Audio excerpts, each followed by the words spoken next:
Então, qual é a orientação bíblica aos que são ricos? O que a Bíblia fala sobre aqueles que têm propriedades, que têm recursos em abundância disponíveis para si? Então, 1 Timóteo capítulo 6, versículo 17 a 19, diz o seguinte: ordene aos que são ricos no presente mundo que não sejam arrogantes, nem ponham sua esperança na incerteza da riqueza, mas em Deus, que de tudo nos provê ricamente para a nossa satisfação. Ordene-lhes que pratiquem o bem, sejam ricos em boas obras, generosos e prontos para repartir. Dessa forma, eles acumularão um tesouro para si mesmos, um firme fundamento para a era que há de vir, e assim alcançarão a verdadeira vida. Então aqui a gente percebe claramente que Deus ele traz uma direção segura para aqueles que têm recursos em abundância. A Bíblia diz que essas pessoas, elas devem ter o quê? Elas devem ser ricas em boas obras, generosas, prontos para repartir. Então, para que essa pessoa, de fato, ela não seja enganada, ludibriada pelo que a riqueza proporciona, se ela tiver um coração generoso, um coração abençoador, se essa pessoa for alguém rico em prática de boas obras, onde a pessoa ela faz ali uma semeadura não só de dinheiro, mas de tempo, né, e dedicação para a obra de Deus, então essa pessoa ela acaba estando segura nesse lugar de prosperidade. Então existe sim a possibilidade de nós sermos pessoas prósperas e estarmos caminhando ali na vontade boa, perfeita e agradável de Deus. Uma coisa não exclui a outra. Nós podemos perfeitamente ser pessoas prósperas e que caminham debaixo da vontade de Deus. Agora, a riqueza, ela não é evidência inequívoca da bênção de Deus. Então, como nós vimos, existem pessoas que têm muito dinheiro e que têm uma vida miserável. Muitas chegam até a tirar a própria vida por conta de situações onde parece que depois de ter alcançado o dinheiro, perceberam que esse lugar era vazio demais para sustentar uma existência baseada somente na posse. Então, a gente pode inferir que nem toda pessoa rica é abençoada, mas toda pessoa abençoada, ela é próspera. E aqui a gente precisa ter alguns cuidados quando a gente faz uma afirmação como essa, porque não significa também que uma pessoa que não tenha dinheiro, uma pessoa que vive numa condição de menos posses, numa situação de pobreza, isso não significa necessariamente que essa pessoa não é uma pessoa abençoada. Não é isso que nós estamos dizendo aqui, afirmando. Mas quando a bênção de Deus ela vem sobre a vida de uma pessoa, existe sim um movimento de crescimento, de prosperidade na vida dessa pessoa. E isso envolve todas as dimensões da vida do ser humano, inclusive a vida financeira. Então, a gente viu aqui textos onde a bênção de Deus ela trouxe consigo a prosperidade, como no exemplo de Isaac, como nós falamos. E como então a gente pode definir a prosperidade segundo a Bíblia? Então, fazendo um apanhado de todos esses princípios e valores aqui que nós partilhamos até aqui, nós podemos tirar aqui uma conclusão, que a prosperidade é um lugar de transbordo. O que seria isso na prática? Na prática, isso seria o seguinte, você atingir, eu e você atingirmos um nível de crescimento na nossa vida, seja ela financeira, profissional, ou em qualquer âmbito, onde aquilo que nós recebemos, aquilo que nós construímos, não cabe mais nas nossas próprias vidas. E a gente, naturalmente, quer compartilhar isso com o mundo à nossa volta. Então, quando nós chegamos nesse lugar de transbordo, então a gente alcança um lugar de prosperidade. E perceba que isso não tem a ver com a quantidade de dinheiro que você tem lá na sua conta bancária. Porque tem pessoas que não têm muito recurso, mas elas conseguem transbordar aquilo que tem para aqueles que estão à sua volta. É tudo uma questão de identificar aquilo que é necessidade daquilo que é de vontade e fazer uma separação. Entender que a partir do momento que eu consigo ter as minhas necessidades supridas, eu posso sim, eventualmente, saciar os meus desejos, os meus deleites. E o texto bíblico fala sobre isso aqui, né? Que Deus tudo nos provê ricamente para a nossa satisfação.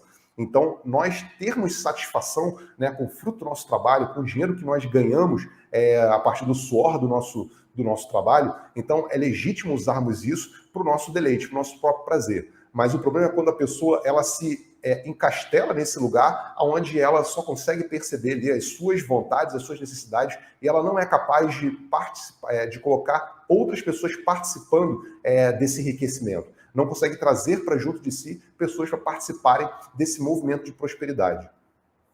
Então, prosperidade não tem a ver com o seu saldo na conta bancária.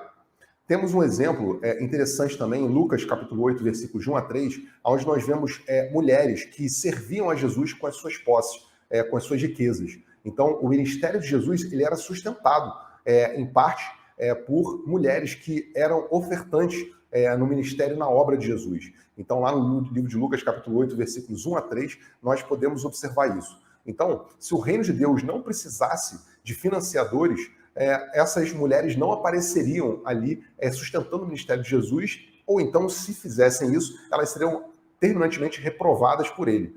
Mas, de fato, o reino de Deus, para sua expansão, ele depende, até certo ponto, também de recursos financeiros para que ele possa se expandir, para que as boas novas de salvação possam alcançar o mundo todo. E Pedro ele faz uma afirmação em Mateus capítulo 19, que nós lemos aqui, que foi lá no final aqui desse capítulo, onde ele diz o seguinte: Senhor, e nós que deixamos tudo e te seguimos, o que nós receberemos? Temos deixado casas, irmãos, irmãs, pai, mãe, filhos, terras por causa do seu nome. Então Jesus fala que eles receberiam muitas vezes mais e por fim herdariam a vida. E aí é interessante perceber nessa fala de Jesus que aquele que tudo renuncia por amor ao reino, essa pessoa naturalmente vai ter um galardão maior do que aquela que não renuncia tudo por amor ao reino. Mas isso não significa, né, por inferência lógica, que quem não renunciar, que não será salvo. Então, nós não podemos tirar essa conclusão a partir dessa afirmação. Aquelas pessoas que têm aquela vocação para abrirem mão de tudo, por amor ao reino, para se dedicarem exclusivamente para o ministério, para a obra, como, por exemplo, missionários que são enviados para o campo missionário, e eles abrem mão de uma vida de comodidade para viver em áreas, muitas vezes, muito carentes de recursos, né? As pessoas fazem isso por livre e espontânea vontade. Essas pessoas decidiram abrir mão voluntariamente de uma vida de conforto para poder se colocar em situações de vulnerabilidade por amor ao chamado, por amor à obra de Deus. O que não significa que todas as pessoas são chamadas para isso. Então, quem é chamado para isso, no fundo do seu coração, para uma pessoa que tem uma vida na presença de Deus, a pessoa sabe, no fundo, que ela tem esse chamado. Então, ela encontra muita tranquilidade em relação a dar esse passo, ainda que seja um passo desafiador, difícil de ser dado, mas a pessoa, no fundo, ela tem essa convicção desse chamado e isso é capaz de sustentá-la nessa decisão. Agora, nem todo mundo tem esse chamado para abrir mão de tudo por amor ao reino, como os discípulos de Jesus fizeram. E Pedro, ele fala explicitamente isso para Jesus nesse momento aqui.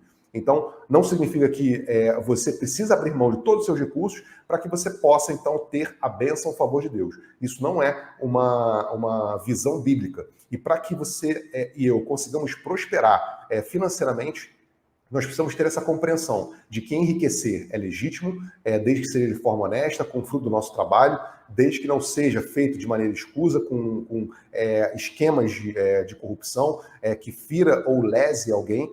Então, se riquezas forem adquiridas com integridade, com honestidade, então usufruir disso é legítimo. E a bênção de Deus, ela é possível sim de ter a bênção de Deus sobre as nossas vidas e sermos pessoas que têm ali uma vida de prosperidade. Então, todos esses versículos que nós compartilhamos até aqui é para mostrar que sim, é possível você ter dinheiro, você ser uma pessoa próspera, uma pessoa rica e ainda assim estar andando debaixo da vontade de Deus. Não existe nenhuma necessidade de que você abra mão disso, salvo se você tiver um chamado muito específico para isso.